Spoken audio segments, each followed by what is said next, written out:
Today I fucked up by watching some porn gifs on the train.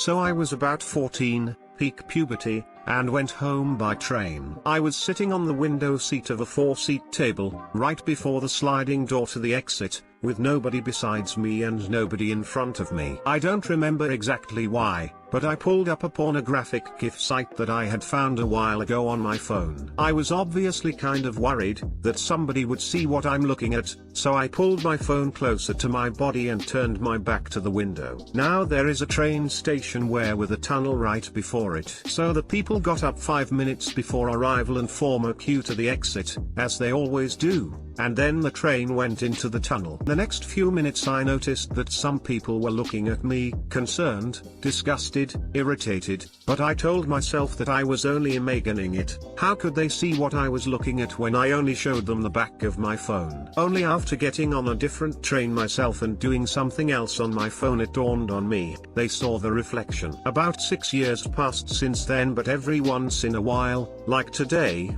out of completely thin air I remember, people saw me watch porn on a train. Doctor, watched some porn on a train, people saw the reflection.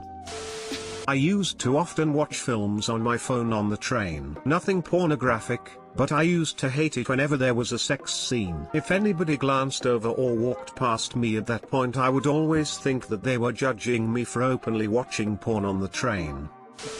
Lol, finally a funny and believable today I fucked up. Great story mate, sorry it happened to you. We all got our embarrassing moments too, so it's cool. Haha, what story? Thank you smile. Once decided to watch an in-flight movie. Decided on ramen because I enjoy foreign films. Did not expect to watch a fully nude sex scene next to a middle-aged woman. At least wait till you get home next time lol. Today I fucked up by telling my entire class that Barack Obama fathered my 2 children. I, 28F, recently moved to Spain and have been taking daily Spanish lessons at an international school. I'm currently learning the past tense, preterito perfecto for you Spanish speakers out there. My teacher asked us to write a brief biography about a well-known international figure and read it out loud. I chose Obama. My text was almost perfect. However, in one sentence I mixed up the conjugation of to have, tener, and used we, tuvimos, instead of they, tuvieron. My text ended up reading as follows. In 1992, Barack married his wife, Michelle, and together we had 2 daughters. Cue a moment of complete silence followed by hysterical laughter and several jokes about my secret baby daddy. Thanks, Obama. Too long didn't read. I wrote a biography about Obama for Spanish class and screwed up the grammar. I ended up telling a classroom full of people that we had 2 kids together. Smiley face, smiley face, smiley face. Thanks for making me laugh today. I'm sure that will be a fun story to tell for the rest of your life. Embarrassed smiley face. I love this. Espero que te haya ido bien en tu trabajo. Di pero igual nunca había escuchado preterito perfecto antes, solo lo llamamos verbos en pasado. Es difícil aprender español y me sorprende que ya puedas escribir un texto tan complejo, ni siquiera yo puedo escribir tanto. Sigue así. Nota, ¿cuál español estás aprendiendo? ¿El de Latinoamérica o el de España? Dijo que se había mudado a España, así que supongo que esté aprendiendo castellano español. Reminds me of that one time I had to take a Spanish oral exam in 12th grade. It was at the beginning of my 2nd year of learning Spanish. My nervous ass said yo vivo en coche instead of yo voy en coche. One means I go by car, the other one I live in a car. It's what I said. This still haunts me to this day almost 3 years later. I don't even have a driver's license. Gimme all my alimony payments back pronto.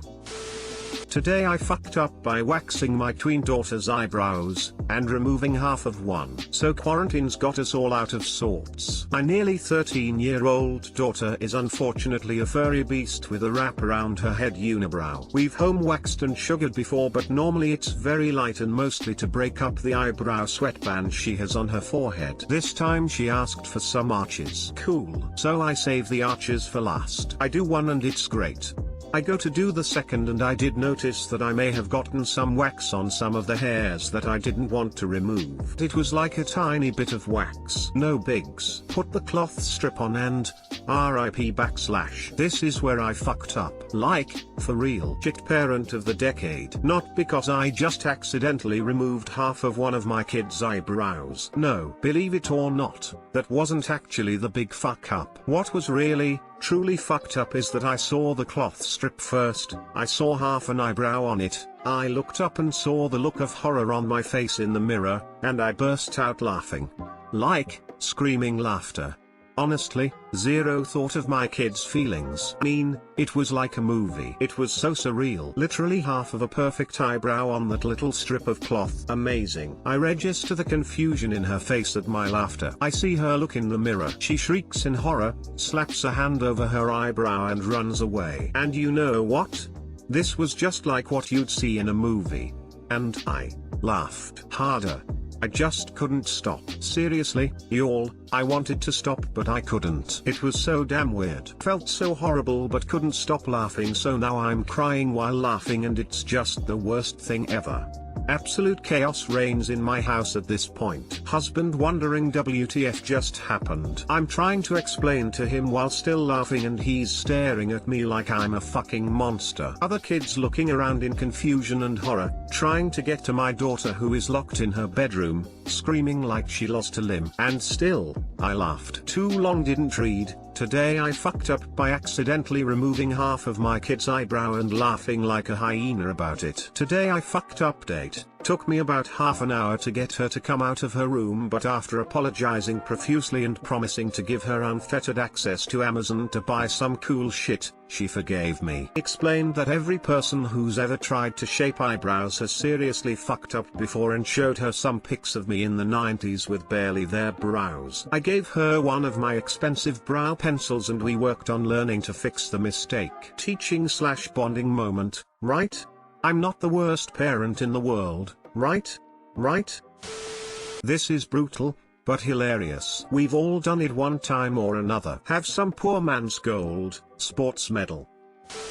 Momster. That's awesome though, and hopefully she'll learn it's something to be laughed about. Not just take away that she was being laughed at. You're definitely not the worst parent in the world. I've fucked up in other ways. Momster is my new favorite word. I might tattoo it on my flesh.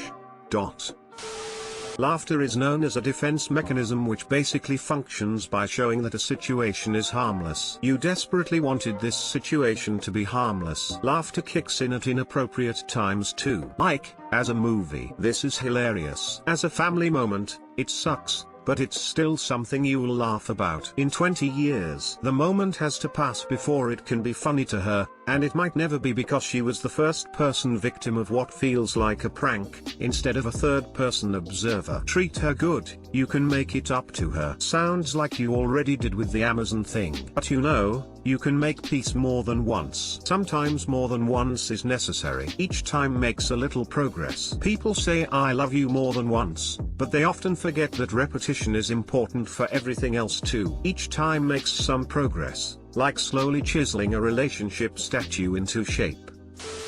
Lamau. I totally did the same thing when I was a kid and accidentally took half of one of mine off. You did the right thing by showing her some pics of us ladies in the 90s when we were overplucked. Hopefully she gets some of your humor and humility because you seem pretty awesome to me. Imagining the face of your kid when you were laughing about it. Horror. Abject horror.